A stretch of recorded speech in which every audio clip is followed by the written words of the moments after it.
Você domina a análise técnica? Se sim, é esperado que conheça as ferramentas que vou apresentar aqui nesse vídeo agora.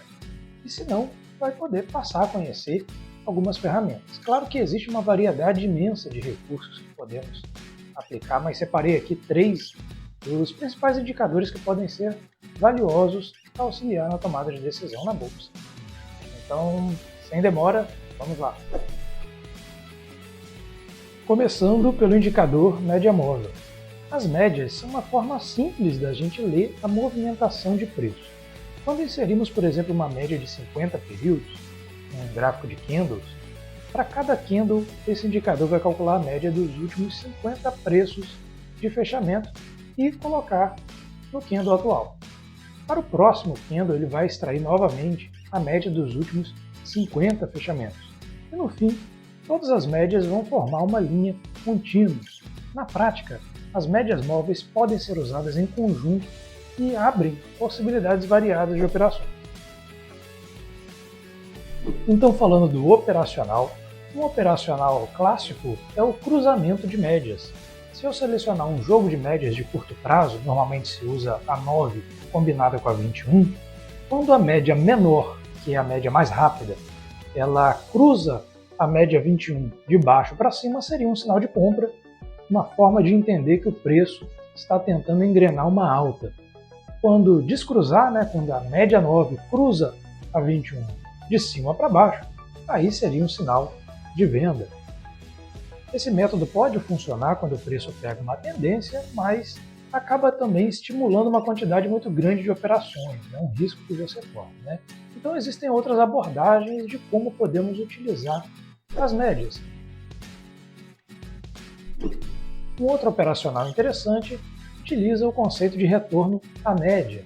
Aqui a lógica funciona assim: se o preço está subindo, não adianta comprar muito longe da média, já que a tendência é que o preço retorne para próximo da média, ficando mais barato, aí sim você comprar. No caso oposto, que o ativo está em tendência de queda, você pode operar vendido, vender primeiro, comprar depois, aí é preciso esperar o preço subir, corrigir para próximo da média, e aí sim você entra realizando a venda. Esse operacional provavelmente ele é mais utilizado que o anterior, e aí você observa, por exemplo, esses 4 candles aqui que vem fazendo uma correção, vai posicionando uma entrada acima deles. Aí quando você posiciona uma entrada acima desse candle aqui, o candle seguinte, ele acaba ativando a compra. Então posicionou no 27,75, abriu compra, posicionou o stop loss no 27,51 e o stop gain 28,47, no caso aqui de um 3 para 1, certo? Se quiser um 2 para 1, é só ajustar, mas aqui ele está mostrando um 3 para 1. E a importância dos stops é justamente fazer o seu gerenciamento de risco. Claro, se você tiver um outro critério para posicionamento dos stops, quiser posicionar esse stop loss mais aqui para baixo, alguma coisa nesse sentido, vai ter que ser ajustado também. Por enquanto falamos sobre as médias móveis, mas vamos partir agora para outra ferramenta interessante, que é a ferramenta de Fibonacci. Ela que utiliza o número áureo e valores relacionados a ele para tentar verificar possíveis zonas de retração, movimentos de projeção de preço. Existe ali uma possibilidade de você ser auxiliado por esse tipo de ferramenta para verificar os limites de entrada e de saída das operações. Vamos começar primeiro com as retrações. Retração de Fibonacci é o seguinte: o mercado ele vive oscilando, o preço ele dá uma puxada, depois ele corrige, então depois de uma alta pode vir uma certa queda e vice-versa. E usando a ferramenta de Fibonacci, que você vai encontrar em qualquer plataforma gráfica, a gente destaca alguns números interessantes aqui. Os principais que são usados são 61,8%, 50% e 38,2% de retração. Então esses são os principais valores que normalmente se utiliza para estabelecer zonas de possíveis retrações de preço. Lembrando sempre que as retrações podem ocorrer em relação a uma alta, então ela retrai para uma queda, e também retrações de queda, que aí o preço retrairia para uma alta. Um exemplo legal para a gente citar é a crise de 2020. Eu peguei aqui o finalzinho de 2019, começando 2020. Esse aqui é a Bolsa Brasileira, né? O índice Bovespa. Eu vou fazer a retração de Fibonacci. Tem aqui retração de Fibonacci, essa aqui é a projeção. Vou pegar a ferramenta de retração. Então, o mercado vinha desde esse ponto aqui, início de 16 até virada de 19 para 20, ele vinha subindo. Então, é só puxar daqui até lá na frente, eu vejo o ponto em que o mercado se retraiu na crise, né? Então ele veio até os 119 mil pontos mais ou menos, e aqui onde ele bateu foi exatamente na retração de 61.8, na retração de Fibonacci ali por volta dos 68 mil pontos, tá certo? Então esse é um exemplo bem legal para a gente ver como que a ferramenta de Fibonacci, de retração de Fibonacci, ela pode ser utilizada para verificar momentos que talvez sejam interessantes você entrar, né, fazer uma entrada numa retração forte, como foi esse caso aqui. Se clicar 2 vezes nele, eu posso inclusive editar, né? Algumas pessoas usam também a retração de 23,6%, algumas outras aqui, mas normalmente se usa esses 3 números aqui de retração para usar a ferramenta de Fibonacci. Bom, fechando a questão da retração de Fibonacci, vamos partir para o próximo operacional, que é a ferramenta de projeção de Fibonacci, e a gente pode manter os mesmos números anteriores, mas adicionando, claro, a marca de 100% de projeção de preço e também o 61.8, que é o número áureo propriamente. Tá? Também dá para adicionar outros alvos, como 200%, 261%, mas aí vale um momento de muito otimismo, né? Você acredita que o preço realmente vai dar uma esticada longa dessa forma. Em princípio, a gente mantém esses números que estão aí como possíveis alvos de projeção de preço. Ou seja, essa ferramenta de extensão de Fibonacci você usa exatamente dessa forma. Primeiro marca a onda 1, depois marca a onda 2, que é a correção da onda 1. Né? Se a onda 1 foi para cima, a onda 2 é para baixo. E aí sim, a onda 3 vai vir projetando o preço para possíveis alvos futuros. No caso da queda, é só inverter, então a onda 1 seria uma onda de queda, a onda 2 uma correção da queda, então ela é para cima, e a onda 3 é a expectativa de alvo para baixo, para projetar a nova queda que você espera que venha no mercado. Um aspecto que vale a pena ser citado também é que você pode combinar a ferramenta com a dinâmica operacional que você utiliza, não necessariamente você tem que ir com o lote todo. Né? Vamos supor que você pegou ali 400 ações, queira fazer uma parcial. Então você pode fazer uma parcial, né, vender ali 200 ações quando bater no 61.8 de projeção de Fibonacci e as outras 200 ações, a outra metade do lote, você zera quando alcançar os 100% da projeção de Fibonacci. Claro, isso não é uma exigência, na verdade é só um detalhe que eu estou destacando para a gente não perder de vista que uma coisa é a ferramenta, outra coisa é a forma como cada um vai utilizar essa ferramenta. 2 pessoas podem utilizar o mesmo indicador de formas bastante distintas, e é natural que isso aconteça.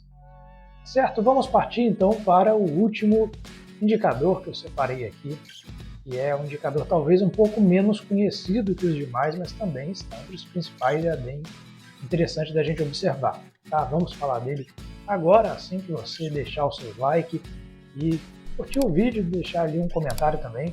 Eu tenho certeza que esse tipo de conteúdo agrega, que traz informações interessantes para te ajudar aí nos operacionais da bolsa. Vamos partir para o IFR, Índice de Força Relativa, que é um indicador que já tem uma pegada um pouco diferente dos demais. Né?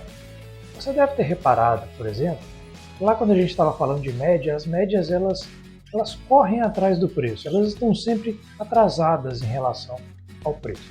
Isso porque elas são um tipo de indicador que é chamado de rastreador. O nome é até autoexplicativo, elas rastreiam o preço, então acabam funcionando melhor quando o preço pega uma tendência.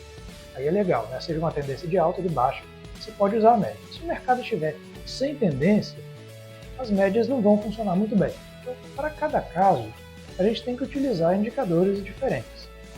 O IFR ele não é um rastreador como as médias, ele é um oscilador, então ele faz uma mágica diferente. Quando a força relativa dos compradores está alta, o IFR se aproxima de 100%. Quando a força relativa dos vendedores é que está alta, o indicador se aproxima de 0. E aí a gente pode delimitar as zonas de sobrecompra e de sobrevenda. Normalmente se utiliza ali os números de 30%, 70%, para delimitar. Então, abaixo de 30%, o ativo estaria sobrevendido, os vendedores fizeram muita pressão no mercado. Enquanto que acima de 70%, entre 70% e 100%, o IFR aponta uma sobrecompra, ou seja, o preço esticou demais na compra e possivelmente pode vir uma correção para baixo. Explicando melhor esses termos então, quando o mercado está sobrecomprado, significa que não é uma boa hora de comprar. Não necessariamente que você tem que vender, tá? Pode ser que sim, pode ser que não, só que ele indica que já se comprou demais, é como se fosse essa a ideia. Enquanto que no momento que o mercado está sobrevendido, significa que os vendedores fizeram uma pressão tão grande que agora seria um momento ruim para vender. Então, em tese, pode ser que seja um momento bom para comprar. O IFR oferece a vantagem que ele rapidamente nos diz se ele tem um desempenho favorável, um desempenho positivo naquele ativo. Aqui eu selecionei a ação da Neo Energia, Neo E3. A gente pode ver aqui, acima dos 70, nessa linha amarela é o IFR, nós temos uma sobrecompra. E aqui, nesse exato momento da sobrecompra, a gente vê que a ação de fato caiu. Olhando agora em março de 2021, ele deu uma sobrevenda e logo em seguida o preço subiu. E logo já bateu também uma sobrecompra. Junho, iniciozinho de junho de 21, está sobrecomprado e foi lá e caiu. Aqui ele deu uma leve sobrevenda aqui no meio do caminho, essa aqui meio que falhou, mas logo mais à frente, em outubro, ele deu sobrevenda e de fato subiu. Aqui mais uma vez, sobrevenda em janeiro de 22 subiu, sobrevenda em julho de 22 subiu, inclusive deu uma sobrecompra gigantesca aqui, acima de 80% de IFR e foi uma queda bastante forte. Mais uma vez, agosto de 22, uma sobrecompra e de fato caiu. Então, ele tem um aproveitamento muito bom, dá para ver que na ação de Neo Energia esse indicador funciona bem. Em outras ações pode ser que funcione bem, pode ser que não, tem que verificar, tem que dar uma olhada no histórico até para você ganhar confiança se vai ou não utilizar esse indicador naquele ativo que você está interessado em operar. Tratamos aqui então de 3 indicadores especiais, indicadores que nos ajudam a entender o comportamento dos preços no mercado, cada um com suas especificidades. Você viu que é bastante simples até de entender a dinâmica de cada um deles. E esse vídeo, inclusive, ele foi motivado por uma pergunta de um dos colegas nossos no curso de opções. Então, claro, a análise técnica está aí para a gente poder utilizar nos ativos, nas ações, como vimos aqui, mas também para quem domina já os derivativos, você também pode usar toda essa bagagem de conhecimento para aplicar nas opções. Vou deixar aqui no link da descrição um cupom especial para você que não está no treinamento, queira conhecer e se aprimorar, entender como é que funciona a dinâmica das opções, que é um mercado mais desenvolvido, mais avançado na bolsa. Fique à vontade, tem um link aí na descrição. Beleza? Mais uma vez vou pedir, deixe seu like, deixe um comentário para a gente saber se esse tipo de material vai te agregar e assim a gente pode trazer mais conteúdos desse tipo mais para frente. Até a próxima!